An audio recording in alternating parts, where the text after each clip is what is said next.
भौरी एक Indian drama है। ये उत्तर प्रदेश के किसी गांव की कहानी है जहां किसी लड़की का पैदा होना किसी अभिशाप से कम नहीं है। कहानी दिखलाती है कि जब इस गांव में एक खूबसूरत लड़की ब्याह कराती है तो गांव के मर्द किसी गिद्ध की तरह उस पर नजर गड़ाए बैठे रहते हैं, जैसे उनके लिए वो केवल मांस का नंगा लोथड़ा हो। कैसे गांव के कुछ रसूखदार लोग उसके साथ सोने की हर जुगत भिड़ाते हैं। इसके लिए वे किसी भी नैतिकता की बखियां उधेड़ सकते हैं। लेकिन इससे पहले कि हम इस कहानी को देखें, अगर आपको मेरा काम पसंद आता है तो वीडियो को लाइक, शेयर और चैनल को सब्सक्राइब कर दें। देश के कोने में एक छोटा सा गांव है। इस गांव में ज़्यादातर लोग चौधरी अजमेर सिंह के ईंट भट्टे में मजदूरी का काम किया करते हैं। इसी भट्टे में एक आदमी धनुआ भी काम करता है। 45 साल का है और घर में अकेला रहता है। फिलहाल शादी करने का उसका कोई इरादा नहीं है। उसने ये मान ही लिया था कि वो ताउम्र कुंवारा ही रहेगा, उसे कोई लड़की नहीं मिलेगी। पर गांव के पुजारी ने उसके लिए एक लड़की ढूंढ निकाली। इस लड़की का नाम भौरी है। लगभग 21-22 साल की है। लोगों का कहना है कि वो बड़ी ही मनहूस है। आज तक 3 बार उसकी शादी तय हो चुकी है। एक तो मंडप में ही हार्ट अटैक से मर गया, दूसरा रिश्ता होने के बाद शादी तक भी नहीं जी सका, और तीसरा तो सबसे बदनसीब था, शादी के दिन ही घोड़ी से गिरकर मर गया। धनुआ की शादी में आए 5 लोग कुछ खास हैं। एक चौधरी अजमेर सिंह है जो गांव का अकेला रोजगारदाता है। ज्यादातर ग्रामीण उसी के ईंट भट्टे में मजदूरी करते हैं। इस भट्टे का मैनेजर सोरेन भी अपने आप में खास है। हालांकि वो मजदूरों में से ही एक है, लेकिन अब चौधरी का खास लठैत है, गुंडाई करता है और मजदूरों का शोषण करने में सबसे आगे है। एक आस्तीन का सांप गांव का पंडित भी है जो धर्म के नाम पर कई घिनौने कांड किया करता है। उसका हर कर्मकांड जैसे ग्रामीणों के शोषण के लिए ही बने हों। अगर वो लोगों से पैसे ना ठग सका तो महिलाओं की आबरू ठग लेता है। गांव में दुकान चलाने वाला लाला भी दूध का धुला नहीं है। वो उधार तो देता है, पर इसकी वसूली के लिए महिलाओं का शरीर नोचने से भी नहीं झिझकता है। लेकिन इन सब में सबसे बढ़कर और दुष्ट गांव का डॉक्टर है। ऐसे डॉक्टर तो भगवान का रूप हरगिज नहीं हो सकते हैं। धनुआ की शादी में चौधरी के 2 छोटे भाई दया और गोपाल भी आए हैं, जो पंडित और अपने बड़े भाई को कोस रहे हैं कि उन्होंने धनुआ की शादी एक जवान और खूबसूरत लड़की से करा दी, पर उनका तो उसे ख्याल ही नहीं है। धनुआ की पतलून में तो कोई हरकत भी नहीं होती है। वो इतनी सुंदर लड़की का क्या करेगा। चौधरी के भाई गांव के छठे हुए बदमाश हैं। गांव में कोई भी ऐसी लड़की नहीं है जिस पर उन्होंने बुरी नजर ना डाली हो। शादी के दिन जब लोग दावत में व्यस्त थे, रात होते ही उन्होंने गांव की एक मानसिक रूप से विक्षिप्त लड़की बसंती को जंगल में ले जाकर उसका रेप कर दिया, और इस डर से कि वो इस बारे में किसी को ना बतला दे, उन्होंने उसे मारकर नदी में फेंक दिया। उन्हें लगा था कि वे हमेशा की तरह बच जाएंगे, लेकिन इस बार बात रेप के साथ मर्डर की भी थी। गांव वालों का मुंह बंद करना मुश्किल था। ऊपर से इंस्पेक्टर की भी चौधरी से नहीं बनती थी। उससे उसकी पुरानी रंजिश मालूम पड़ती है। अगले दिन जब चौधरी ने अपने दोनों भाइयों के कुकृत के पश्चाताप के लिए उन्हें मंदिर ले गया, थाने के इंस्पेक्टर ने उन्हें मंदिर में ही धर दबोचा, और जब चौधरी ने अकड़ दिखलाई तो उसने दोनों भाइयों के सामने ही जोर का झापड़ चौधरी के गालों पर धर दिया। इसके बाद इंस्पेक्टर ने यह साफ साफ कह दिया कि अगर चौधरी तुम्हारी औकात है तो अपने भाइयों की जमानत करा के दिखाए। हालांकि तब इंस्पेक्टर के पास उनके खिलाफ कोई सबूत नहीं थे, लेकिन उसे पता था कि डीएनए की जांच में सब कुछ साफ हो जाएगा। बाद में इंस्पेक्टर ने उन दोनों को थाने में इतना कूटा कि दोनों ने सारी कहानी बक डाली। तब चौधरी ने शहर के वकील से जमानत के लिए सलाह ली, तो वकील ने उसे बतलाया कि इंस्पेक्टर ने उनके भाइयों पर ऐसी ऐसी धाराएं लगाई हैं कि जमानत कराना भी मुश्किल है, लेकिन एक काम किया जा सकता है। जज से सेटिंग करके कुछ उपाय निकाला जा सकता है, पर इसमें ज्यादा पैसे लगेंगे। चौधरी के पास फिलहाल पैसे नहीं थे, पर उसे पंडित ने एक आइडिया दिया कि क्यों ना वो भट्टे के मजदूरों की मजदूरी में से पैसे काट लें। पैसे का जुगाड़ आसानी से हो जाएगा। तब भट्टे में करीब 300 मजदूर काम किया करते थे। अगर सारे मजदूरों की आधी मजदूरी काट ली जाए तो जज को रिश्वत देने के पैसे पूरे हो जाएंगे। गांव के मजदूर मजबूरी में काम छोड़ भी नहीं सकते हैं, क्योंकि यहाँ काम करने के लिए कोई दूसरा भट्टा है भी नहीं। और अगर कोई मजदूर विरोध करे तो फिर सोरेन किस बात के लिए है, उसकी गुंडाई कब काम आएगी। मजदूरी आधी होने से सारे मजदूरों का जीना हराम हो गया है। इसमें धनुआ भी एक है। विरोध करने पर उसे उल्टी सीधी बातें सुननी पड़ती है। सोरेन उसे ज्यादा पैसे के लिए अपनी नई नवेली पत्नी को उसके पास भेजने की बात करता है। दूसरी तरफ लाला है जो उधार में सामान देने के बदले भूरी का फायदा उठाना चाहता है, और जब वो चौधरी से मजदूरी के बकाए पैसे मांगता है तो उसे उसकी अश्लील गालियां सुननी पड़ती है। मजदूरी आधी होने से सच में मजदूरों की हालत बड़ी ही खराब है। धनवा ही अकेला नहीं है। धनवा के साथ मजदूरी करने वाले एक मजदूर बुधवा का बेटा बीमार है। दवा खरीदने तक के पैसे उनके पास नहीं है। ऐसे में बुधवा की पत्नी मालती को अपने बेटे के इलाज खातिर डॉक्टर के साथ सोकर दवा का बिल भरना पड़ता है। इस बारे में जब भौरी धनवा को बतलाती है तब वो कहता है कि यही गरीब की किस्मत है, मजबूरी में ऐसा काम करना ही पड़ता है, इसमें उसकी कोई गलती नहीं है। अगले दिन जब धनवा चौधरी से अपनी बकाया मजदूरी मांगने फिर जाता है तो चौधरी कहता है कि वो अपनी पत्नी को उसके पास भेज दे, उसे मजदूरी यूं मिल जाएगी। तब धनवा भी पलट कर उससे कहता है कि वो अपनी 7 दिन की मजदूरी छोड़ने के लिए तैयार है, क्यों ना वो अपनी पत्नी को उसके पास भेज दे। इस बात से चौधरी इतना बौखला जाता है कि सोरेन और अपने लठैतों से उसे बुरी तरह पिटवाता है। हालांकि पिटाई से धनवा की जान तो नहीं गई, लेकिन उसकी हालत खराब है। डॉक्टर ने उसकी मरहम पट्टी कर दी, लेकिन जांच के नाम पर बड़ा बिल थमा दिया। उसे उम्मीद है कि वो मालती की तरह भौरी का भी फायदा उठा सकता है, पर यहाँ उसकी दाल नहीं गलती है। भौरी ने घर में पड़े अनाज को बेचकर उसका सारा पैसा चुका दिया। लोग कहते हैं कि भौरी मनहूस है, इसलिए धनवा की यह हालत हुई है। कोई भी जो उससे रिश्ता रखता है उस पर अकाल मृत्यु के बादल मंडराने लगते हैं। भौरी को भी ये बात अब सच लगने लगी है, इसलिए वो एक दिन मंदिर जाती है ताकि पंडित से इसका कोई उपाय पूछ सके। तब पंडित उसे एक विधि बतलाता है जिसे पूरा करने के लिए उसे अकेले रात को मंदिर आना होगा। तपस्या कठिन है, वो पहले जान ले। उसे केवल एक वस्त्र पहनकर उसके पास आना होगा। जब भूरी इस विधि के बारे में अपने पति धनवा को बतलाती है तब वो कहता है कि बीमारी अगर पूजा करने से ठीक हो जाती तो डॉक्टर के बजाय पुजारी इलाज किया करते।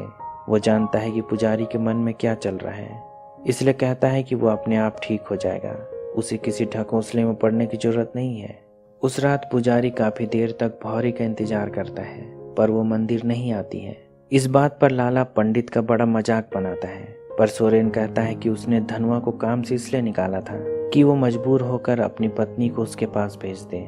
लेकिन लाला, तुमने उसका अनाज खरीद कर उसे पैसे दे दिए, उसने डॉक्टर का बिल भी भर दिया और पुजारी के पास भी नहीं आया। सारे किए किराए पर उसने पानी फेर दिया है। पर लाला कहता है कि गलती उसकी नहीं है, गलती डॉक्टर की है।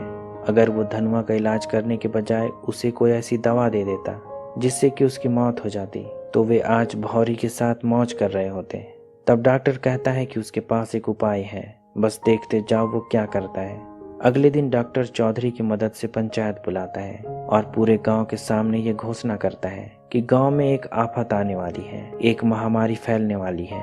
उसके हाथ में एक मेडिकल रिपोर्ट है। डॉक्टर कहता है कि यह मेडिकल रिपोर्ट धनवा की है, उसे एड्स नाम की बीमारी है। गांव वालों को कुछ समझ में नहीं आ रहा है कि ये कौन सी बीमारी है, पर सुनने में खतरनाक मालूम पड़ती है। उन्हें कोई आइडिया नहीं है कि ये कैसे फैलती है और इसका कारण क्या है। हालांकि ये रिपोर्ट कितनी सच है ये डॉक्टर ही जानता है। डॉक्टर और चौधरी कहते हैं कि धनवा को गांव से बाहर निकालना होगा, नहीं तो संक्रमण से सभी मारे जाएंगे, पूरा गांव शमशान बन जाएगा।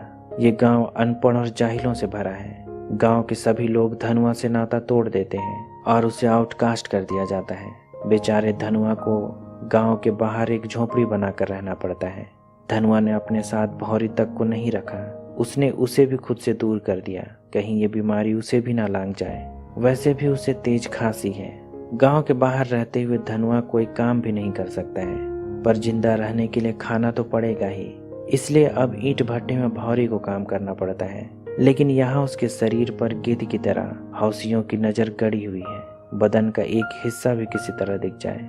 एक दिन मुंबई से एक लड़का मजदूरों पर डॉक्यूमेंट्री शूट करने आता है। वो गांव के मजदूरों की स्थिति पर एक डॉक्यूमेंट्री बना रहा है। गांव की एक महिला उस लड़के के लिए खाना बनाने और उसके घर की साफ सफाई का काम भौरी को दिला देती है, क्योंकि गांव के गिद्धों की वजह से उसका भट्टे में काम करना मुश्किल हो चुका था।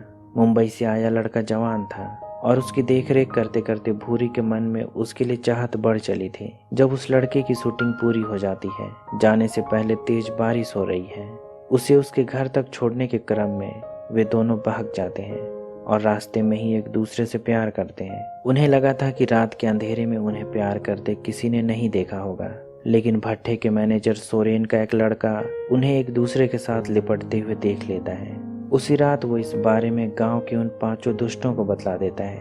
5 इस बात से इतने बौखलाए हुए हैं कि भौरी ने उनके बजाय उस शहरी लौंडे को चुन लिया, इसलिए अगले दिन वे पूरे गांव के सामने उस लड़के की बुरी तरह पिटाई करवाते हैं और गांव की नाक कटवाने के आरोप में भौरी पर पंचायत बैठाते हैं। इस पूरे तमाशे के बाद तो धनुआ ने भी भौरी से रिश्ता तोड़ लिया, क्योंकि उसने उसे धोखा दिया है, उसने अडल्टरी की है।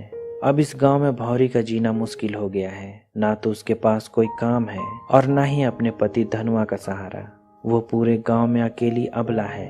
कुछ दिनों तक गांव में अकेले कष्ट झेलने के बाद वो तय करती है कि अब वो वही करेगी जो गांव के लोग उससे चाहते हैं। उसने चौधरी और उसके सारे चमचों को ये संदेश भिजवा दिया कि वो उनके साथ सोने के लिए तैयार है, पर इसके लिए वो दूसरी लड़कियों के मुकाबले 7 गुने अधिक रकम लेगी।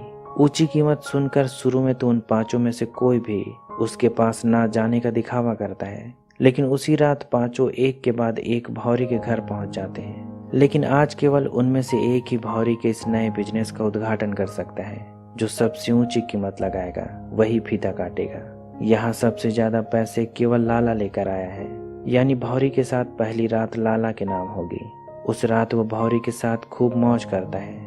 गांव में सभी भौरी के दीवाने थे, इसलिए जब लोगों को पता चला कि भौरी ने प्रोस्टिट्यूशन शुरू कर दिया है, वे 7 गुना अधिक पैसे में भी उसके साथ सोने के लिए जुगत भिड़ाने लगे। डॉक्टर से लेकर पुजारी और पुजारी से लेकर मजदूरों तक ने भी भौरी का स्वाद अच्छे से चख लिया। गांव का हर मर्द जो अपनी घरवाली के सिवाय किसी और औरत के पास भी जाता है, सब ने मौका मिलते ही भौरी का भोग लगा लिया। अब सब कुछ नॉर्मल सी बात हो गई है, लेकिन धनुआ सब जानते हुए भी गांव के बाहर रहने को मजबूर था। भौरी ने अपनी इज्जत बेच दी। इधर वकील ने चौधरी को कहा था कि वो पैसे का बंदोबस्त समय से कर ले, वो जज से सेटलमेंट करा देगा। लेकिन पैसे देने के बाद जब ये लग ही रहा था कि उसके भाइयों की जमानत हो जाएगी, जज का तबादला हो गया और उसके पैसे डूब गए। तब वकील कहता है कि उसके पास अब भी एक उपाय बचा है, वो बसंती की दादी से सेटलमेंट करा के केस वापस करा सकता है। पर जब चौधरी उसकी दादी के पास जाता है, तब वो बतलाती है कि जिस लड़की का उसके भाइयों ने रेप करके हत्या कर दी, वो उसकी खुद की औलाद थी। बसंती चौधरी की बेटी थी। बुढ़िया की बहू जब जिंदा थी, उसके साथ चौधरी के अवैध संबंध थे, उसी से वो गर्भवती हुई थी। जब चौधरी को ये बात पता चलती है कि बसंती उसकी खुद की बेटी थी, वो अंदर से जैसे मर जाता है। उसने एक संतान की आस में जवानी निकाल दी थी। बसंती भले ही दिमागी तौर पर बीमार थी, पर आखिरकार उसकी ही बेटी थी।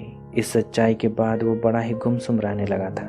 वो किसी से कुछ भी बात नहीं करता, हर वक्त कुछ न कुछ सोचता रहता। एक दिन दिमागी तनाव से उसकी मौत हो गई।